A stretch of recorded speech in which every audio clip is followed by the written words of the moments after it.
Very excited about the whole thing. It's another opportunity to do what we did 10 years ago.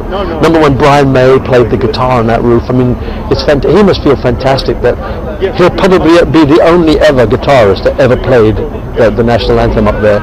And it was wonderful, great proud moment for us when one of our fraternity is doing something special. So yes, for me it's going to be a very exciting evening.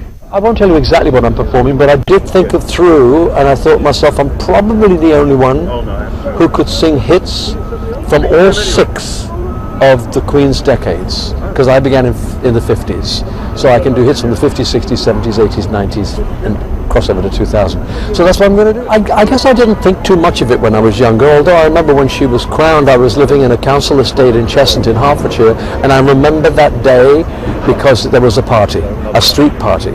And it was the excitement came because everybody was talking about the Queen, and of course we all as kids know about kings and queens. I'm the king of the castle sort of thing.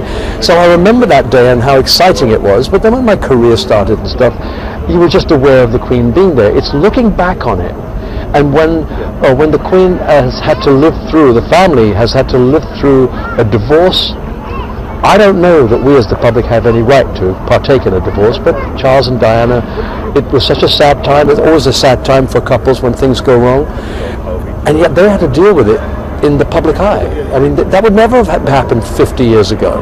The press wouldn't have been allowed to do that. So I'm looking at that, and as I'm speaking to you, I'm thinking, what a feat.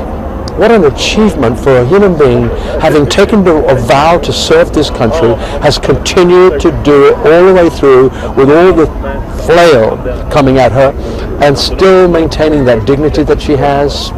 I mean, it's terrific, and it looks to me as though William and Catherine have got the same gene, because that wedding was so dignified. They were young, obviously in love, obviously fun people, and yet somehow there was that little moments that I kept thinking, oh yeah, it's still there, you know, they've got it from their grandma.